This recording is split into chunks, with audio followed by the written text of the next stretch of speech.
Hey everyone, this is Friedel Hakaraja Raven. I'm here with my recap and review of Hightown Season number 3, Episode number 7, which is titled Big Fish.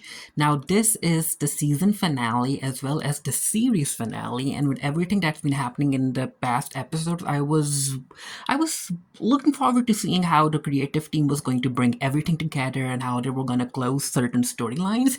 And in a way, they did close certain story threads, but it also didn't close because the finale that we got, the closing moments that we got in this particular episode, they felt way too real. Like, way too real, with Jackie and Alan trying to stand up to corrupt systems. Like, you can't just go after people because you know that they're bad people and you want to bring them down. That doesn't happen, especially when we're talking about people in power in institutions that are supposed to be quote unquote the good guys, like the police force and lawyers and other stuff. It was so realistic, but it also gave hope with Jackie and people like Jackie in the real world trying to do what they can to fight the good fight, even though odds are stacked against them. But yeah, coming back to the episode with Jackie basically being over in Fallbrook and being attacked by Tom in the previous episode, I was like, how the heck is Jackie gonna take care of herself? She can't die, right? That's not possible. So how is she gonna manage to get out of the situation? Is someone going to come rescue her? But no, it turned out that Jackie was able to basically fight for herself and she rescued herself. And it was a very intense scene where with Dom basically not holding back. He threw her to the ground, he choked her out, he hit her head on stuff. Like, Jackie was bleeding, it was bad. And then he decided to strangle her, but this is where, in the basement, and this is where Jackie was able to reach out for a weapon, and she started stabbing Tom. And I think she made sure that she doesn't kill him, because if I was in Jackie's situation, I would have just stabbed him in the or something, because self-defense. But now she's able to rescue herself, and she's like, you know what, I got you now. After Jackie is done with the Tom situation, she calls Alan. He comes in with the police force. He makes sure that she's okay. And he's like, okay, Jackie, what the heck was this about? So it turns out that Veronica basically stole a Civil War gun from Tom, and she sold it to Petey. And then Dolan went to get it back. And that's when he decided to attack Veronica. Like, he had already attacked Veronica, right? Or he was looking for her, but when he went to get the gun back from Petey, he basically killed Pete. And then we got the scene where they're escorting Tom out of the house, and Jackie's like, why the heck isn't he in handcuffs? But yeah, he's just walking around without handcuffs, and we got Lip Man basically supporting him, and he's like, hey, he's one of our own, we'll handle this, we'll take him to the station. And I was like, no, this isn't happening. You put this guy in handcuffs because I said so, and he will be charged accordingly. Like, you can already tell where this is going with the police force being corrupt. Then we get this very beautiful scene between Ed and Jackie, because Ed is there to take care of Jackie and support her, because Jackie went through a very traumatic experience. She was like, you know what, Ed, I was about to die, and the only thing I could think of was how sad it was gonna be for me. Like, this is how I die in the basement somewhere in Fallbrook. Like, this isn't how I wanna end my story. And yeah, Ed is there to support her, and this is where they hear a knock at the door, and Ray is there to support Jackie, and he's like, are you alright? And blah blah blah. And this is where Jackie's like, yeah, Tom was in on it, he's a cop, but I'm going after him. And Ray is like, you know what, Jackie, just be careful, because it isn't easy going after a cop, right? And Jackie's like, yeah, I'm ready for it. And I'm like, that's rich for Ray to say, especially after what he decided to do with Renee in order to protect her. Like, Ray is gonna be out there selling drugs. He's a corrupt cop too. After Ray is done, this is where Jackie's like, she calls Veronica, and she's like, Veronica, I know you don't want to talk to me, but I have to meet you. And does the name Tom Dolan intrigue you? And yeah, Veronica agrees to meet her. Renee goes to talk to Osito because she needs to find a way to sell her drugs and fast for cash, because she needs to pay that Jamaican woman. And this is where Osito's like, Renee, what the heck is happening? You're in a bind, right? This is because of Frankie. Renee is like, it doesn't matter where the drugs came from. I'm giving you a deal. I've got a whole lot of product, and I'm willing to sell that to you for $100,000. Say yes, Osito. And he's like, what about your man, Ray? And she's like, he's on it. And Osito's like, you know what? I will say yes to this, but I need to see Ray bring me the product. Do we have a deal? And Renee is like, yeah, sure. Then we have the scene where Frankie is living it up with Rachel. He's buying her all these clothes, and she's feeling sexy, and they hook up in the dressing room. Alan decides to go and talk to his boss, and who's basically Ray's boss. And Alan is like, there's something that I need bring up to you, and it's about the Frankie situation and how Renee could be involved in killing Jorge, and how Ray knows, and yada yada yada. And I need a friend in the department. I need someone to keep an eye on Ray. And the guy is like, you know what? I ain't hear none of that. If you have an issue with Ray, you don't get to talk to me about it. You take it to the intelligence department, internal affairs, you do that. Okay, Ray? Okay, Alan? And I was like, okay. Sean ends up talking to Frankie about how they're gonna continue business, and he's like, yeah, I got product, but I'm also like working with Osito. And Frankie's like, nah, I ain't working with no Osito. He basically tried to kill me. And Shane is like, hey, think about it. This is how it's gonna be, okay? I want to work with both you and Osito. And Frankie huffs and puffs and he walks away from the meeting. And this is where Rachel is like, what the heck happened? And Frankie's like, no. He thinks that I'm some sort of pawn. He doesn't respect me. I've lost everything. I've lost my money, my family, my house, my people, and all of that. Rachel is like, no, no, no, no, no. You still have your son. You still have me. You're a strong man. And you're going to show everyone just how strong you are. Veronica and Jackie end up meeting. And this is where Jackie apologizes for getting too drunk and hitting Veronica. And Veronica's like, you know what? It's fine. I wasn't even hit that hard anyway. But yeah, I basically went on the run because Tom was looking for me. And this is where Veronica tells Jackie that, yeah, Tom had a gun. She notices when they were hooking up. Then she stole the gun. She sold it to Petey. And then Swayze got angry. It was just a bad mess and everything. And this is where Jackie brings up McLean, the other girl. He's like, you know anything about her? And this is where Veronica tells that, yeah, the girl ended up hooking up. I think she hooked up with Tom and 2 other police officers, and things got bad and she got killed, and then they disposed of her body somehow. But yeah, basically she doesn't mention that in front of Veronica, but she's like, uh-oh, the entire department is corrupt, because the department has this thing going on with Swayze where he gets them the girls that he wants to hook up with. And Veronica's like, yeah, hey, I feel bad that you don't remember the time that we had, but it was a good time. She basically tries to seduce Jackie again, but Jackie, hey, she's trying to stay sober, so she's like, hey, Veronica, it doesn't matter. But anyway, I'm gonna testify, and I hope you testify too. And Veronica's like, you want me to trust a cop? She's like, no, I want you to trust me. Okay, Veronica, you have my number. If you need anything, call me. Because she just got a truth bomb from Veronica about the entire police department being bad, she ends up calling Alan, and she's like, we need to bring in Swayze. Because Ray and Renee have to figure out the Jamaican woman situation, he ends up basically talking to Cooper Trooper. And he's like, hey, Cooper Trooper, I'm looking for someone for this particular post, and I think you could be a potential candidate, and yada yada yada. He basically butters Cooper Trooper up, and this is where he asks Cooper Trooper about what he's doing right now. And of course, he ends up mentioning the witness protection thingy. And yeah, he gives away the Angelica. I think her name is Angelica. I could be wrong, but let's call her Angelica. He gives away Angelica's location. Renee decides to pay Angelica a visit, and where she's staying, there are a whole lot of people staying there. And Renee is like, I literally gave you $30,000 to run away, stay away. Why the heck are you back? And Angelica's like, well, $30,000 don't last forever. And I'm like, girl, it's $30,000. But anyway, Renee is like, hey, I'm gonna give you $100,000 right now. Take it and run away, disappear, never come back. Because consider this a carrot. Next time it's gonna be a stick. So if you ever come, I'm gonna kill you. Okay? Ray brings the product to Osito, and of course he gets himself checked. They take away his gun, and Ray is like, hey, I'm not here to fight or nothing. We're good, right? And Osito's like, we're good when my man says that we're good. So yeah, they're good. The product, it checks out, and this is where Osito's like, hey, I appreciate you doing this, and I owe you a favor now. So if there's anything that you need, just let me know. And Ray's like, wow, what possibly could I need from you? And he's like, well, you love Renee, right? So maybe something to do with Frankie. And Ray's like, yeah, Osito, if you ever know anything about where Frankie might be, and yada yada yada, drop me a line. Alan and Jackie end up interrogating Swayze, and at first he doesn't say nothing, but Alan and Jackie like, hey, we know that the Fallbrook Police Department is corrupt, and if we go after them, they're gonna pin everything on you because you're the one who has been supplying them with women to hook up with, so just spill the beans. We need names, we need receipts, we need everything. And this is where Swayze basically shares how it all started, about how when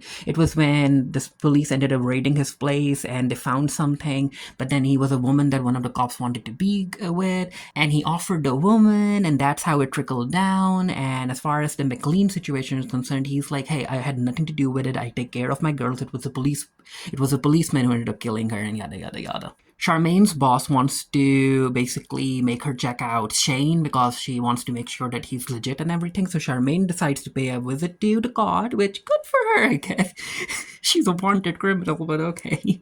And Osito picks her up and yada yada yada, and they meet up Shane. And Shane is like, you know what? I'm okay with working with you and your lady cartel and yada yada yada. However, I also be working with Frankie, so I need you all to mature up. And there's gonna be a meeting between me, Osito, and Frankie, and we're gonna handle this like adults. Jackie decides to pay the DA a visit, and she's very impressed about how Jackie ended up taking out a bad apple in Tom Dolan, and Jackie's like, no, it's just not a bad apple. The entire department is corrupt, and the DA is like, oh well, you know what? It's just allegations and hearsay, and we'll just go after Tom. And this is where Jackie realizes that, you know what? Everyone is involved. Everyone is dirty, and frankly, I wasn't expecting this from this particular character. I thought that she might help Jackie, but hey, this is how it is in the real world too. And Jackie is angry and she's frustrated. She rushes to talk to Ray about it, and Ray is like, hey, hold on. These things happen, and again, there's a whole lot of paperwork that needs to be filed. There's a whole lot of red tape that needs to be that you need to go through, so I can understand why the DA isn't siding with you. And I think Ray basically tells her that, hey, take the wins that you can take and continue working on what you're working on and fighting the good fight and yada yada yada. And Jackie's like, hey, I'm trying to remain sober, and this is the stuff that was keeping me sober because I was focusing on this. And Ray's like, you know what, if you want something to focus on, help me with all of this paperwork. Ooh, also, I forgot to mention, back when Ray went to Jackie's house to pay her a visit, they brought up Sarah, and yeah, she'll be released from the hospital in a few days, but she won't be part of the Farley case no more because her cover was blown. And dun dun dun, there's a knock at the door, and Renee is like, hey, Frankie Jr., go and see who it is. And I'm like, Renee, why would you say that? You know that Frankie is out there. It could be him. And yeah, it's Frankie. And Renee's like, Frankie Jr., go to your room. Daddy and Mommy need to talk. And this is where Frankie is like, ooh, nice family you got here, huh? And anyway, I'm not gonna hurt you or anything. I'm just gonna see you rot in jail until you grow old and die. And don't worry about it. I'll take care of Frankie Jr. But as far as the little one is concerned, Renee's daughter, he's not so sure. Alan gets the call letting him know that Angelica basically disappeared. And of course he knows. He realizes that it was Ray's doing, and he storms into Ray's office. He's like, why the heck would you do that, Ray? I know it was you who did that. Ray's like, hey, hold your horses. Why are you pointing at me? I did nothing. And this is where Alan is like, no, it's always about you. You always get away with these things, and I'm not going to play your game anymore. And it's like, why are you making this personal, dude? He's basically trying to gaslight him. But yeah, Alan is not having it. He is not here for Ray's lies no more, and he just walks away. And Jackie goes to check up on Alan, and he's like, what the heck was that about? I heard you yelling and everything. And this is where Alan basically tells Jackie the truth about how Renee ended up killing Jorge, and that Ray knows this, and he's trying to cover it up. And he's like, Jackie, if you think about it, you already know that Ray did this, right? And Jackie, yeah, she realizes, because she knows that Ray isn't necessarily a clean cop, right? In a way. And Alan is like, hey, Jackie, I think it's time. You need to decide where you're gonna stand on this war. You need to pick a side. Ray goes home and he sees that Renee is in the bathroom with a gun in her hand, and yeah, she is like, Frankie is never gonna leave us alone. He's gonna continue tormenting us. And Ray is like, I'm here to protect you and keep you safe. And Renee is like, how? And I'm like, Ray is gonna go after Frankie now. Alan is talking to his retired friend, and this is where the retired friend is like, hey, you know what? Why are you even quitting? After all the hard work that you put into this profession, why would you quit? And Alan's like, I'm tired, I'm done. And he's like, don't think about it like this, right? And he's like, if you think about it, things did improve compared to how they were 10 years ago, with people talking about defunding the police and reform and all of that stuff. So why didn't you continue your work and maybe ride the wave of reform into a better position of power? And I guess he mentions that there's never been a black colonel in the department. So why don't you do that, Alan? And I'm like, you know what? The road to hell is paved by good intentions. And I'm like, a lot of people start out like this, wanting to change the department from the inside, but over the years, they kind of see themselves turning into the people that they hated. But yeah, hopefully Ellen would be different. Who knows? We cut to an AA meeting, and Jackie basically shares her opinions about what she's been going through and the experience, and how she's surrounded by people who are corrupt, and how even a friend is now corrupt. And she's trying to figure out how to handle all of the situation while remaining sober. And she's like, you know what? I think at some point I have to let myself go and not make myself feel responsible for everything that's wrong in the world. And I need to take away that savior complex that I have. And as she's leaving, she ends up bumping into Leslie. And I'm like, ooh, wow, I wasn't expecting to see her at all. But yeah, Leslie is here for a meeting because there's something up with her mom and yada yada yada. And she's like, hey, Jackie, nice to see that you're doing well. And then this is where they bring up Ray. And she's like, you know what? Ray isn't a good guy, Jackie. Give me a call sometime. It's time for Frankie to go to the meeting with Osito and Shane. And he's like, hey, Rachel, I want you to get naked in bed and wait for me, okay? I'll be back. And the moment he said that, wait for me, I'll be back, I was like, ooh, writing 101, he's not coming back. During the meeting, Osito and Frankie basically target each other because they both try to kill each other at certain points. And this is where Shane is like, hey, don't act like this. We need a three-way partnership. And Osito, he's like, you know what? I'm cool with it. I'm cool with being cool with Frankie. And I'm like, the way that Osito said that, oh, he's planning something. And of course he's planning something, because after they all shake hands and drink to a three-way partnership, Osito and Frankie say goodbye to each other. Osito drives away, and Frankie is texting Rachel, and this is where someone comes up from behind him and basically shoots him dead in the head. And yeah, Frankie is dead. And it turns out that it's Ray. And after shooting Frankie, he comes back and he's like, Renee, it's done. We're all good now. It's the next morning, and Frankie's death is on the news, and Rachel hears the news and she just yells and screams. And I'm like, considering how Rachel is, she might go and want to take her revenge on Renee. So let's see if that possibly happens, right? But yeah, Alan and Jackie are talking about who might be responsible for killing Frankie after he had a meeting with Shane and Osito. And this is where Jackie's like, who do you think might have killed him? This is exactly when Ray drives into the crime scene. Ray's like, yeah, because he's like, I wanted to see it with my own two eyes. And yeah, Frankie's dead. Good riddance. He's like, someone probably did us a favor. And Jackie's like, Ray, what's up? And Ray's like, hey, I'm not going to cry tears because of him, right? And Jackie's like, I'm not saying that you should be crying over his death, but at least have a heart, right? Because again, Jackie knows that there's something up with Ray. And Alan is like, have you decided which side you're on, Jackie? And Jackie, yeah, I think she's made her decision. And the episode basically ends with this montage of a couple of scenes where, again, we see Rachel screaming because of after she sees the death of Frankie, the news about Frankie's death on TV. Then we cut to Renee and Ray basically being intimate with each other, and we see Jackie and Alan walking into the Division of Internal Affairs at Massachusetts State Police, because yeah, they're gonna continue fighting and standing up against the corrupt department. And Ray gets a call from Osito, and Osito's like, hey Ray, I told you about where Frankie was gonna be, but the fact that you ended up killing him, and I know that you're the one who killed him, ooh, this is gonna pay. You have to pay for this. So keep being my friend. Ray, keep being my friend. So basically, the finale basically showed us that all of these things, they're in a circle. They keep on moving. Like, you try and go after one wheel, and the system has so many wheels that it continues going on. And some people try to replace the wheels. Some people try to create another entire sequence. It's a battle. It's a continuing battle. Because yeah, Charmaine and Osito are gonna continue delivering drugs to Cape Cod through their partnership with Shane, and Ray is gonna turn a blind eye on him because he won't be going after Osito and Shane the way that he went after Frankie, because he's involved in this mess. And then the episode ends with Jackie just out there fishing with Ed, and she's like, "Ooh, I think I caught a big one." And Ed is like, "Don't let it go. Take your time. Reel her in."